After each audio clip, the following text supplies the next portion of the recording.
Hi friends, good morning. और जैसा कि मैंने आपको पहले ही बताया था कि मैं बहुत जल्द ही क्लास 10th के मॉडल सेट के साथ आपके सामने आऊँगी। तो अब जो मॉडल सेट हमें मिला हुआ है 2023 में, हमारा पहला जो मॉडल सेट आया हुआ है, हम उस पर चर्चा करेंगे। तो सबसे पहले तो यहाँ आपको 40 मार्क्स का एक एक मॉडल सेट है, जिसमें आपको शुरुआत जो की जाती है वो अनसीन पैसेज से की जाती है। अनसीन पैसेज का क्या मतलब है? एक ऐसा पैसेज जहाँ एक कहानी हो और उसके अंदर से आपको कुछ सवाल दिए गए हों, जिनके जवाब आपको वहाँ से ढूंढ कर निकालने हैं। तो कई बच्चों के लिए कहानी को समझ कर लिखना आसान हो जाता है, और कई बच्चे जो कि इंग्लिश में काफ़ी वीक हैं, उनको वो समझ नहीं आता। तो आपसे हमें एक ही बात कहनी है कि अगर आपको समझ ना भी आए, तो सवाल में जो वर्ड्स आपको दिखते हैं, आप उन्हें पैसेज में ढूंढिए, और जिस लाइन में वो दिखे वो लाइन आप पूरा उतार दीजिए।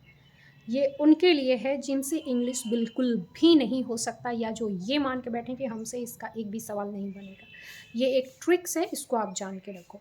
दूसरी बात ये है कि अनसीन पैसेज से शुरुआत होती है आपके कॉपी की। अगर आपका शुरुआती ही गलत है ना, तो बाकी का जो क्वेश्चन आंसर आप जानते भी हो, एग्जामिनर हमेशा यही सोचते हैं कि जिससे अनसीन नहीं बना उससे और क्या बनेगा। इसलिए चलिए हम शुरू करते हैं। सबसे पहले बोला गया है ईच क्वेश्चन कैरीज 1 मार्क। 1.5 घंटे का टाइम है आपके पास, जहाँ ऊपर इंस्ट्रक्शन दिया हुआ रहेगा। फिर दिया गया हर एक सवाल में आपके कितने मार्क्स आते हैं, एक एक एक क्वेश्चन में एक एक मार्क। अब कुछ ऑप्शनल क्वेश्चन आपके लिए होंगे, कुछ कंपलसरी होंगे। सबसे पहले जो आता है हमारा अनसीन पैसेज में, जो कहानी दी गई है इसमें, वो था valley of flowers is a national park in Uttarakhand, India. तो उत्तराखंड इंडिया में फूलों का जो पठार है, पहाड़ी है, वो काफ़ी खूबसूरत है, और वो हमारा नेशनल पार्क है। This valley is famous for charming meadows of alpine flowers. वहाँ जो फ्लावर्स मिलते हैं वो किस प्रजाति के हैं? अल्पाइन, जैसे रोज़ होते हैं, मेरीगोल्ड होते हैं। तो वहाँ जो चारागाह बना हुआ है फूलों का, वो किस लिए फेमस है? वहाँ चमकती हुई, चार्मिंग, आकर्षक अल्पाइन फ्लावर्स मिलते हैं। Myriad alpine flowers make this place a colourful paradise. वहाँ का जो फ्लावर है, माइरियड अल्पाइन फ्लावर्स, वो उस जगह को, उस चारागाह को स्वर्ग जैसा सुंदर बनाती है।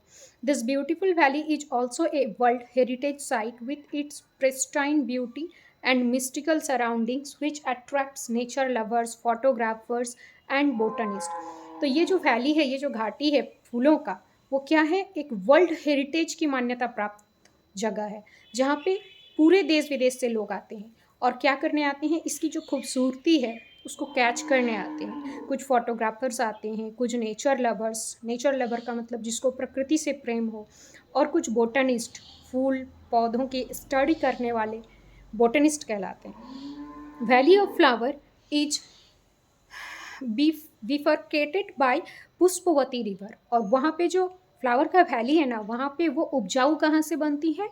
पुष्पवती रिवर है वहाँ पे, नदी का नाम है पुष्पवती, उसके पानी से। This valley is one of the famous trekking destinations in India. वहाँ पे लोग ट्रेकिंग भी करते हैं, मतलब उस वैली से, उस घाटी से थोड़ी सी दूर पर ट्रेकिंग करने के लिए भी जगह होती है। ट्रेकिंग एक खेल होता है, राइट, एक game.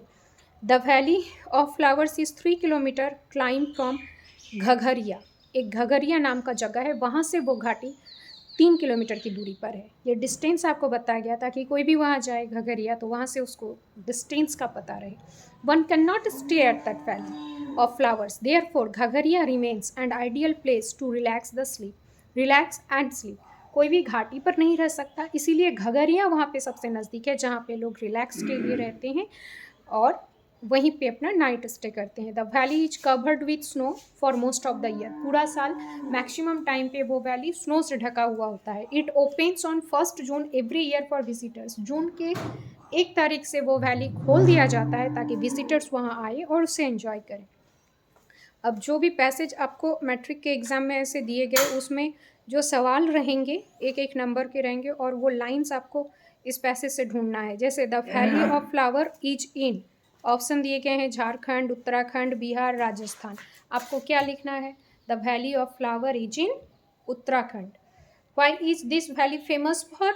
This valley is famous for Pushpavati river, Ganga river, sunflower, या अल्पाइन फ्लावर, तो फेमस वाला वर्ड आपको ढूंढना है, आपको मिल ही जाएगा, वो सेकेंड लाइन में है। तो this valley is famous for alpine flowers. Why this valley is a world heritage site, इस वैली को वर्ल्ड हेरिटेज साइट की मान्यता क्यों प्राप्त है? क्योंकि because of its pristine beauty, इसकी खूबसूरत कुछ ज़्यादा ही है। Because of its mystical surroundings, चारों तरफ का जो इसका सराउंडिंग्स है वो बहुत आकर्षक है। बोथ ए एंड बी, या दोनों है या नन ऑफ द अबव, या कोई भी नहीं है। आपको लिखना है बोथ ए एंड बी, क्योंकि दोनों लाइंस हमने उस पैसेज में देखा हुआ है और इसके लिए इसको प्रसिद्धि मिली हुई है। The visitors have to stay in Ghangaria because, लोग घघरिया में आके क्यों रहते हैं? क्योंकि one can not stay at the valley of flower. Ghangaria is an ideal place to relax and sleep. तो मेरा जो उत्तर होगा वो डी नंबर में जो ऑप्शन दिया गया, बोथ बी एंड सी, अभी मैंने दोनों ऑप्शन आपको बताया, वो सही रहेगा। When does the valley of flowers open for the visitors, visitors के लिए जो वैली है फ्लावर का वो किस तारीख को खुला हुआ रहता है? आपको वो लिखना है 1 जून। किस तारीख को? 1 जून से खुला हुआ रहता है। Which word means divided into 2 separate parts, यहाँ पे ऐसा कौन सा वर्ड है जिसका मतलब होता है 2 अलग अलग हिस्सों में बटा हुआ? चार्मिंग, बिफरकेटेड, हेरिटेज या डेस्टिनेशन। बिफरकेटेड, वहाँ की जो नदी है ना, जो उसको उपजाऊ बनाती है, वो उसको दोनों हिस्सों में बांटती भी है। तो इसका सही उत्तर होगा bifurcated. The antonym of repel is, repel का जो अपोजिट होता है वो क्या होता है? रिलैक्स, आराम करना, अट्रैक्ट, आकर्षक करना, आइडियल, आदर्श बनाना या नन ऑफ द अबोव। आपको वहाँ पे लिखना है attract, right. Valley of flowers is a national park in Uttarakhand, India. The above sentence is इन, ये जो वाक्य है किस टेंस में है? Valley of flowers is a national park in Uttarakhand, is है ना, तो नॉर्मल सी बात है कि ये प्रेजेंट में है। तो valley of flowers is a national park in India, ये सेंटेंस सिंपल प्रेजेंट में है, सिंपल पास्ट में है, प्रेजेंट कंटिन्यूअस में है या पास्ट कंटिन्यूअस में है? ये सेंटेंस हमारा प्रेजेंट टेंस में है, right. Choose the correct option. अब एक लेटर आपको दिया जाएगा, वहाँ से आपको करेक्ट आंसर चुनने हैं। हम जैसे भी लेटर लिखते हैं ना, वहाँ पर हम कुछ वर्ड्स का यूज़ करते हैं, डियर फादर, रेस्पेक्टेड सर। अगर इनफॉर्मल लेटर है तो हम डियर से शुरू करते हैं, अगर फॉर्मल लेटर है तो फिर हम उसको रेस्पेक्टेड से शुरू करते हैं। यहाँ आपको एक लेटर दिया गया है जो इनफॉर्मल है, जो आप अपने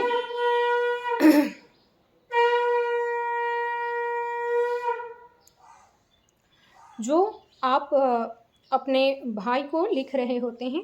वो कुछ ऐसा है कि जब हम भाई को, दोस्त को लेटर लिखते हैं तो डायरेक्टली हम डियर से शुरू करते हैं। तो ऑप्शन मेरा दिया हुआ है नंबर 9 में, जो ऑप्शन है मेरा, शुरुआत में ही पहले वो अपना एड्रेस डालेगा लेटर में, उसके बाद वो डालेगा डियर अमान। तो आपको लिखना है DEAR, dear, AMAN, DEER, deer एक ऑप्शन दिया हुआ है जिसका मतलब होता है हिरन। सिंसियरली या लविंगली, ये भी ऑप्शन में दिए हुए हैं, पर ये हम लेटर के लास्ट में लिखते हैं। शुरुआत हमारा कैसे होता है? शुरुआत हम ऐसे करते हैं लेटर का, डियर, कोई भी हो, फ्रेंड हो या किसी का भी नाम हो, इनफॉर्मल लेटर की शुरुआत ऐसे ही।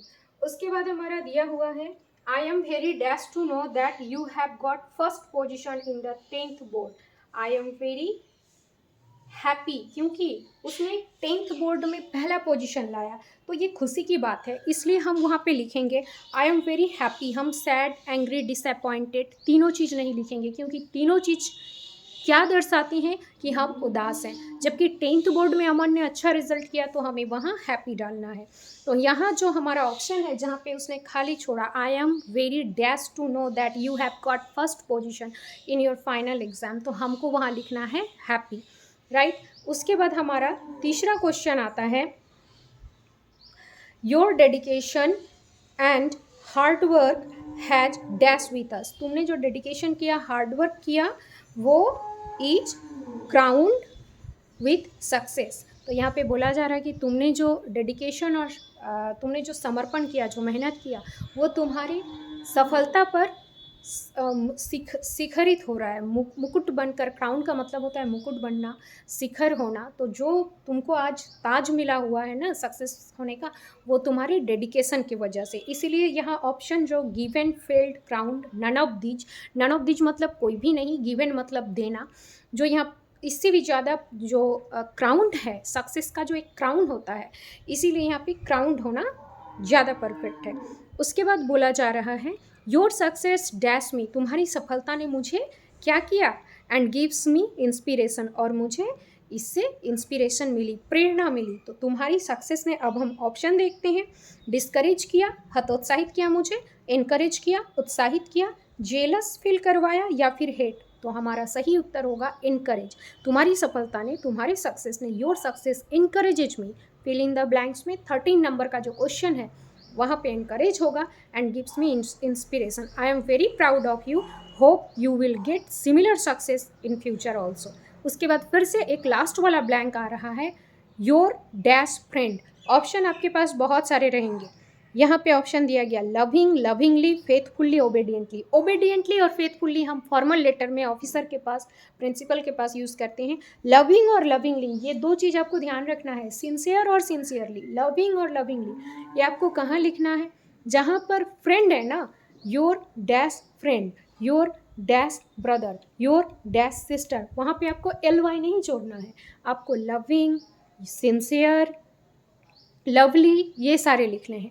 अगर आप ऐसे लिखेंगे योर लविंगली, योर सिंसियरली, तो फिर वहाँ पे आपको फ्रेंड का नाम या फ्रेंड या भाई का नाम नहीं लिखना, डायरेक्टली वो लिख दो योर सिंसियरली और अपना नाम। जबकि यहाँ पे दिया हुआ है योर डैश फ्रेंड, तो ऑप्शन में जो है लविंग और लविंगली, आपको लविंग जोड़ना है। राइट, लेटर का फॉर्मेट आप समझ ही गए होंगे। ओके, नेक्स्ट हम चलते हैं, हमारे कुछ ऑप्शंस दिए हुए हैं, उन ऑप्शंस को देखते हुए हमें कुछ सवालों के जवाब लिखने हैं। तो नेक्स्ट जो हमारा क्वेश्चन है वो, choose the correct option and answer the following questions. The children are making noise in the class, the sentence is in, कौन से सेंटेंस में है? बच्चे क्लास में हल्ला कर रहे हैं, तो जहाँ पे कर रहे हैं इट मीन्स इंग्लिश में आपका रहेगा सब्जेक्ट एमीजार और वर्ब के साथ ING। The children are making noise in the class, तो are making noise, are going, children are going, children are making, he is eating, उस सब का मतलब होता है काम अभी तक कंटिन्यू है, वो काम चल रहा है, जिसको हम हिंदी में कर रहा है, चल रहा है बोलते हैं। तो नॉर्मल सी बात है, इसको हमको लिखना है प्रेजेंट कंटिन्यूअस टेंस में, क्योंकि प्रेजेंट कंटिन्यूअस टेंस ही is going, I am playing, the children are making, ये सबसे रिलेटेड होता है। तो इसका सही उत्तर है present continuous. The passive voice of mister Sharma is making a film, इसका पैसिव वॉइस बनाना है। पैसिव वॉइस मतलब कर्म प्रदान, तो जो मेरा कर्म है कि मिस्टर शर्मा फिल्म बना रहे हैं, तो फिल्म हो गया मेरा ऑब्जेक्ट कर्म, ए फिल्म पहले आएगा। उसके बाद जहाँ ING होता है, मेकिंग बोला गया, वहाँ हम बीइंग जोड़ते हैं, तो ए फिल्म इज बीइंग। अब पैसिव बनाना है तो मेक का मेड तो करना ही होगा, ये सारे पैसिव के साथ होते हैं। ऑब्जेक्ट का पहले आना, एक हेल्पिंग वर्ब का यूज़ करना। अब हेल्पिंग वर्ब हम टेंस के अनुसार करते हैं, एम इज आर ING वाला सेंटेंस है ये कंटिन्यूअस वाला, तो हमको इसमें बीइंग जोड़ना है, और फिर वर्ब 3 करना ही है, बाय को लगाना ही है उसके बाद, और जो मेरा सब्जेक्ट है उसको पीछे लाना ही है। तो टोटली इसका उत्तर क्या होगा, एक बार हम बोर्ड की तरफ भी देख लेंगे। Question number 16, mister Sharma is making a film,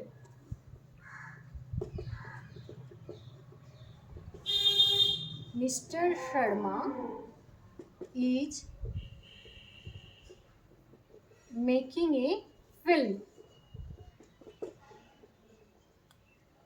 हम क्या लिखें इसका पैसिव वॉइस, पैसिव वॉइस को हम PV बोल सकते हैं। पैसिव वॉइस हमेशा क्या करता है, एक्टिव वॉइस कर्म कर्ता प्रधान, पैसिव वॉइस कर्म प्रधान। पैसिव वॉइस क्या होगा, ए फिल्म, कर्म पहले आ जाता है इसमें, ए फिल्म, ईच तो हमको लिखना ही है।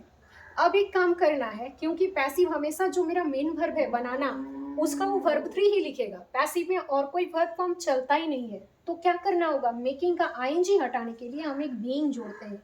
जहाँ भी कंटिन्यूअस वाला सेंटेंस रहे ना, इज मेकिंग, एम मेकिंग, वहाँ पे हम ING को हटाने के लिए कंटिन्यूअस का बीइंग जोड़ते हैं। जैसे ही बीइंग जोड़ेंगे हमको मेक का मेड बनने का परमिशन मिल गया। तो ए फिल्म इज बीइंग मेड, अब लास्ट में सब्जेक्ट को लाना है पर उसके पहले एक बाय जोड़ना है, और ये हर पैसिव का फॉर्मूला है, ध्यान रहे। आपको एक और एग्जांपल अगर मैं देती हूँ, I am doing my homework, खुद से ट्राई करो, I am doing my homework, आप क्या लिखोगे इसका पैसिव, माई होमवर्क इज, आप एम नहीं लिख सकते क्योंकि अभी आपका जो पैसिव वॉइस है वो कर्म प्रधान वाक्य है, और यहाँ पे आपका कर्म है कि आप क्या कर रहे हैं, क्या बना रहे हैं, अपना होमवर्क।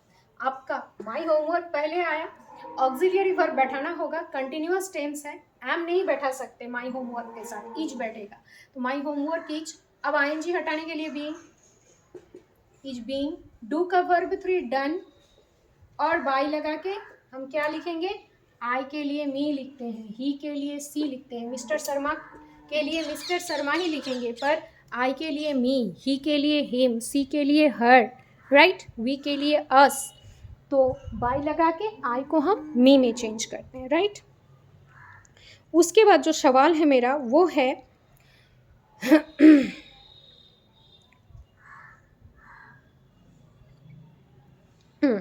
उसके बाद का सवाल था a man, passive voice of mister Sharma, and उसके बाद का सवाल था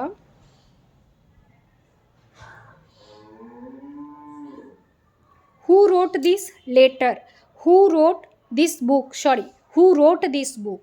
तो ये ध्यान रहे कि हु का जब हम क्वेश्चन नंबर 17 इसका भी पैसिव बनाना है, हु रोट दिस बुक, तो इसका जब हम पैसिव बनाएंगे तो याद रहे हु का जो भी पैसिव फॉर्म बनता है ना उसमें हम क्या लिखते हैं, हु के लिए हम अलग से कोई भी ऑब्जेक्ट पीछे तरफ से सामने नहीं लाते, क्योंकि हु का एक अलग ही नियम चलता है जो वॉइस के नियम को तोड़ते हुए आगे बढ़ता है। वो क्या है, जहाँ हु रहेगा उसका पैसिव में हम बाय होम करेंगे, तो बाय को पहले ही जोड़ते हैं हम यहाँ, बाय होम। अब मेरे कौन से टेंस में है, सिंपल पास्ट, राइट मतलब लिखना, रोट मतलब लिखा, सिंपल पास्ट का ऑक्सिलियरी फॉर्म पैसिव में हम वाज यूज करते हैं, तो by whom was this book, अब हम लिखेंगे दिस बुक, फिर हम राइट का रिटेन, ये ध्यान रहे, by whom was this book written. एक और बना ले हम, हु कॉल्ड यू, आप क्या लिखेंगे, बाय होम, क्या बताए थे हम, हु के लिए पहले ही बदल जाएगा, वो बाय पहले आएगा और बाय होम, उसके बाद हमको क्या लिखना है, यू को लाना है ना, तो हमको वेयर लिखना है, यू के साथ वेयर होता है, where you called, verb 3, right, आ गया समझ। इस तरह से हमारा पैसिव बनेगा। नेक्स्ट जो हमारा क्वेश्चन है वो क्या है, look that man dash to open the door of your house. जब आपको ऐसा बोला जाएगा ना, लुक मतलब एट प्रेजेंट कोई काम हो रहा है जो आपको देखने के लिए बोला जा रहा है, वो ना तो सिंपल प्रेजेंट है ना वो प्रेजेंट परफेक्ट है, वरन आईएनजी वाला है, जो अभी कुछ देर पहले हम लोग प्रेजेंट कंटिन्यूअस की बात की। जब आपको कोई बोलेगा देखो, तो आप हिंदी में कैसे बोलेगा, पहले आप ये सोच लो, देखो वो क्या कर रहा है, देखो वो भागता जा रहा है, देखो वो रो रहा है ना। हम ऐसे तो नहीं बोलते देखो वो रो चुका है, वो रोता है। तो टेंस के अनुसार अगर आपको कहीं भी लुक दिखे तो आप वहाँ क्या करोगे, वर्ब फॉर्म पूछा है आपसे, look that man dash to open the door of your house, तो बोला जा रहा है कि लुक दैट मैन, ये इंसान, ट्राई लिखें या इज ट्राइंग लिखे या आर ट्राइंग या ओनली ट्राइंग। ओनली ट्राइंग तो हम यूज़ कर ही नहीं सकते और ट्राई का भी यूज़ हम नहीं करेंगे। दैट मैन एक इंसान के बारे में बोला जा रहा है, जहाँ पे हमको लिखना है is trying, look that man is trying to open the door of your house, right. देखो यह इंसान तुम्हारे घर का दरवाज़ा खोलने का कोशिश कर रहा है। आगे चलते हैं, the modal verb in I asked him if I dash see him, मैं उससे पूछती अगर मैं उससे मिल पाती। तो यहाँ पे चूंकि आस्क्ड बोला, वर्ब टू बोला, अतीत की बात किया, तो जो भी मेरा मॉडल वर्ब आएगा उसका भी हम अतीत ही लिखेंगे। जैसे मॉडल वर्ब 11 होते हैं, शुड, ऑट, नीड, कुड। तो यहाँ पे शुड मतलब चाहिए, ऑट मतलब हो पाता, नीड मतलब ज़रूरत होना, और कुड मतलब कर सकती थी। तो यहाँ पे होगा अगर मैं तुमसे पूछती, if sorry I asked him if I dash see him, मैं उससे बात करती, मैं उससे पूछती अगर मैं उसे देख पाती। तो यहाँ देख पाने की बात है, देख सकने की बात है। तो यहाँ पे हमको क्या लिखना होगा, कैन मतलब सकना और कुड मतलब कर सकती थी, कर पाती थी। तो हमें क्या लिखना है, यहाँ कुड लिखना है। तो I asked him if I could see him, हमने कुड क्यों लिखा, आस्क्ड को देखते हुए लिखा, ये ध्यान रहे। एक चिरंतर सत्य है इसके बाद वाले सवाल में। चिरंतर सत्य हमेशा सिंपल प्रेजेंट टेंस में होता है। तो इसमें पूछा गया प्रैक्टिस डैश ए मैन परफेक्ट, तो हमको लिखना है practice makes a man perfect, क्योंकि चिरंतर सत्य या यूनिवर्सल ट्रूथ के लिए हम कभी भी ING, has, have, verb two, future कुछ का यूज़ नहीं करते, हमेशा simple present tense. A man dies one day, a man is mortal, sun rises in the east. ठीक, ये सारे जो हर जगह सत्य हैं उसको हम हमेशा सिंपल प्रेजेंट में लिखते हैं। तो यहाँ पे practice makes a man perfect, ये भी एक चिरंतर सत्य है, इसलिए हम यहाँ ना मेकिंग करेंगे ना आर मेकिंग करेंगे, काफ़ी सारे ऑप्शन हैं, बल्कि नंबर बी का जो ऑप्शन है 20 का, practice makes a man perfect, वो करेंगे। I dash French this days, इन दिनों मैं फ्रेंच सीख रही हूँ, राइट, सीखती हूँ ऐसा तो नहीं बोलते, तो पहले आपको हिंदी सोचना है। तो आई dash French this days, French एक लैंग्वेज है, वहाँ हमें लिखना है I am learning French this days, was learning सीख रही थी इन दिनों, ये गलत होगा, उन दिनों सीख रही थी, इन दिनों नहीं, राइट। यहाँ दिस डेज की बात की जा रही है, सीखती हूँ ये भी नहीं होगा, सीख चुकी हूँ ये भी नहीं होगा, सीख रही हूँ। तो I am learning French this days. Look she is the girl, देखो वही वो लड़की है, dash stood first in her class, जो अपने क्लास में फर्स्ट आई है। तो जो का इंग्लिश क्या होता है, हु मतलब जो, हुम मतलब जिसको, व्हेन मतलब जब, वेयर मतलब जहाँ। तो यहाँ आपको लिखना है हु, ये वही लड़की है जो अपने क्लास में फर्स्ट आई है। लुक देखो, she is the girl who stood first in her class, right. Okay, अब है यहाँ पे लेंचो की कहानी। लेंचो की कहानी में भी वो कहानी यहाँ दी गई है पैसेज में, जब आप पढ़ोगे तो आपको पता चलेगा, जहाँ लेंचो ने एक लेटर एक्सेप्ट किया जो पोस्ट मास्टर ने, कहानी में जैसा है कि पोस्ट मास्टर ने उसके विश्वास को, भगवान पर उसके भरोसे को देखते हुए उसे नहीं तोड़ने का निश्चय किया, और 100 के जगह 70 पेसोस उन्होंने अपने पोस्ट ऑफिस स्टाफ से कलेक्ट किए और उनको उसने पार्सल करके लेंचो को भेजा। तो जब लेंचो को वो चिट्ठी मिलती है तो उसके आईब्रोज उठ जाते हैं ऊपर की, और उसको लगता है कि भगवान ने 100 रुपये भेजे होंगे, क्योंकि मैंने भगवान को चिट्ठी लिखकर भगवान के एड्रेस पर पोस्ट ऑफिस में वो चिट्ठी डाला 100 रुपये के डिमांड पर पोस्ट ऑफिस वालों ने 30 पेसोस निकाल कर मुझे 70 पेसोस भेजे, और इसके लिए उसने पोस्ट मास्टर और उसके सारे पोस्ट ऑफिस एम्प्लॉयज़ को ठगों का एक दल बताया, a bunch of crooks, right. तो यही कहानी इस छोटे से पैराग्राफ में दिया हुआ है। तो ये पैराग्राफ में हमने पहले ही आपको बताया था कि कहानी मालूम होनी चाहिए आपको टेक्स्ट बुक की। आपके टीचर्स क्लास में जब पढ़ाएं तो ध्यान से आप उस टेक्स्ट बुक की कहानी को जान लो, या यूट्यूब से भी आप सुन लो, और फिर भी अगर आपसे सवाल ना बने पैराग्राफ से तो आपको वर्ड्स ढूंढने हैं कि किस लाइन में है, राइट। तो चलिए, who is he in the first line, पहले लाइन में ही कौन है, ही किसके लिए बोला गया है। तो पहला लाइन था हमारा, on the public writing table he started to write with much wrinkling of his brow caused by the efforts he had to make to express his ideas। उसने जो लेटर को देखकर उसका जो आइडिया आया मन में, उसको एक्सप्रेस करने के लिए उसने अपने आईब्रो ऊपर किए जब उसको लेटर मिला, किसको, लेंचो को। ये सवाल है क्वेश्चन नंबर 23। तो इसका सही उत्तर होगा 23 का B, Lencho. He is Lencho in the first line. Okay, next आता है how much money did Lencho demand, sorry how much money did reach Lencho, कितने पेसोस, कितने मनी लेंचो के पास आए, 70 पेसोस। तो इसका राइट आंसर होगा नंबर सी, 24 नंबर क्वेश्चन का right answer number C 70 pesos. 25 what does the phrase bunch of crooks mean? Bunch of crooks किसके लिए बोला गया था? बंच ऑफ क्रूक्स का क्या मतलब है? ग्रुप ऑफ डिसऑनेस्ट पीपल, बेईमानों का दल, ठगों का दल। राइट आंसर होगा 25 का ए। जबकि यहाँ ऑप्शन बहुत सारे हैं। डिसऑनेस्ट का मतलब होता है ठग। नेक्स्ट क्वेश्चन हमारा आता है, choose the correct option and answer the following question. सही आंसर आप ढूंढो और क्वेश्चन का आंसर दो। सॉरी, 25 का जो क्वेश्चन आता है हमारा वो है बंच ऑफ क्रूक्स जो हमने बताया। उसके बाद हमारा आता है टेक्स्ट बुक के कुछ सवाल।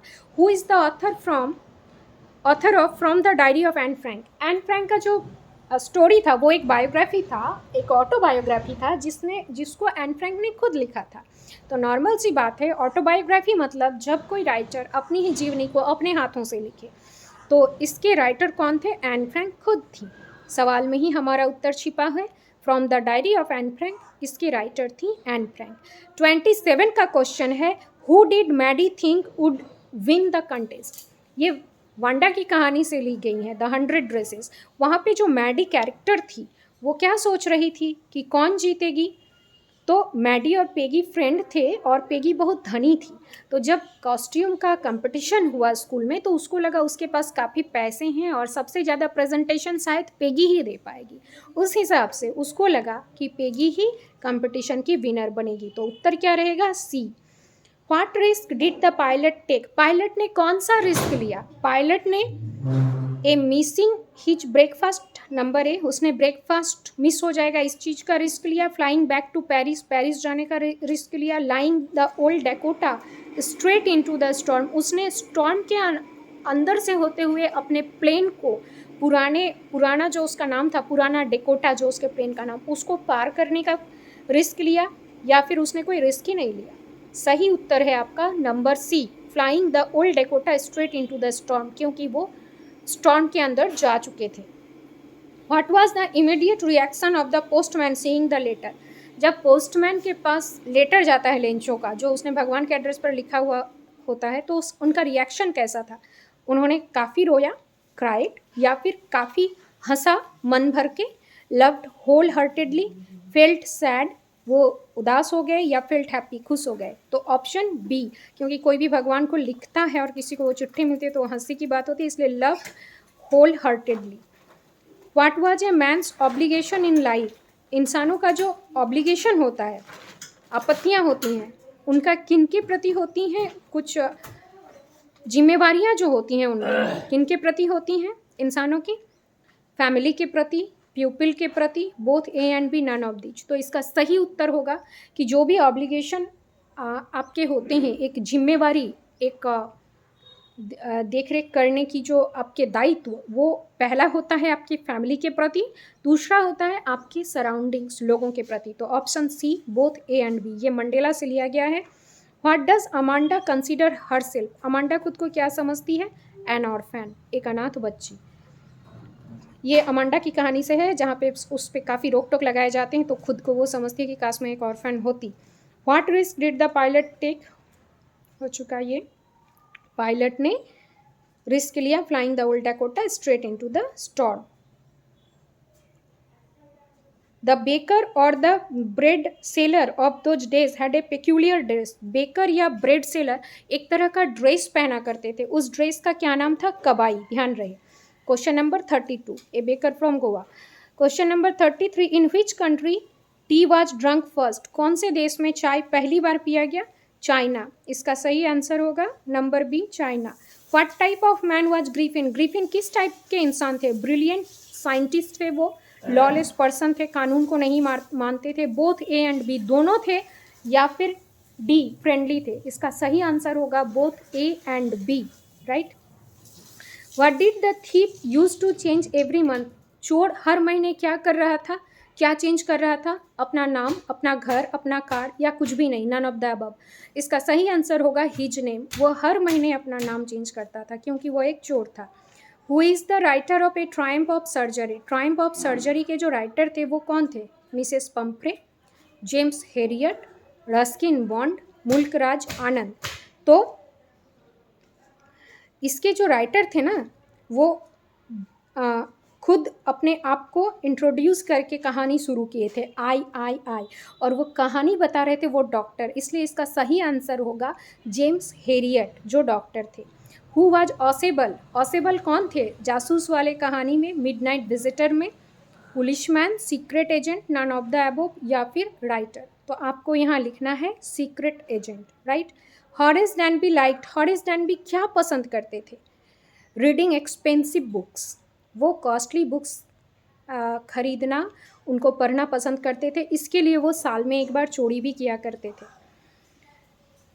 Mrs लॉइजल borrowed A dash from ma'am Forestier, Mrs लॉइजल ने क्या उधार लिया मिस फॉरेस्टियर से? एक ड्रेस, एक necklace, both A and B, या नन ऑफ द अबव। उसने कपड़े लिए, नेकलेस लिए, दोनों लिए, या कुछ भी नहीं लिए? उसने नेकलेस लिए, number B. What was Bholi's real name, Bholi का रियल नेम क्या था? सुनिधि, सुलेखा, रजनी, या नालिनी? इसका सही उत्तर होगा सुलेखा। तो हमारा जो सवाल था 40 मार्क्स का, पहला सेट का, वो मैंने आज आपको प्रेजेंट किया। सेकंड सेट हम किसी और दिन कर लेंगे, आज के लिए इतना ही। यहाँ भी कोई भी आपके मन में डाउट हो आप उसे बता सकते हो। कुछ ट्रिक्स जो मैंने आपको बताए पैसेज बनाने के लिए वो आप ध्यान में रखो। कुछ पोएम्स, सारे पोएम्स, क्योंकि इस बार आपके सारे सिलेबस आने वाले हैं, तो पोएम्स और पोएट्स के नाम आप ज़रूर याद रखो। बड़ी कॉमन सी ये मेथड है कि पोएम से आपको एक्सट्रैक्ट उठा के दिया जाता है और पोएट का नाम पूछा जाता है। ग्रामर में जो कुछ हमने आपको बताया उसको भी आप ख्याल रखा करो, वॉइस कैसे बनते हैं, टेंस कैसे बनते हैं, इस तरह कंटिन्यू बने रहिए। सेकंड जो हमारा सेट है उसको हम नेक्स्ट डे करेंगे। Thank you.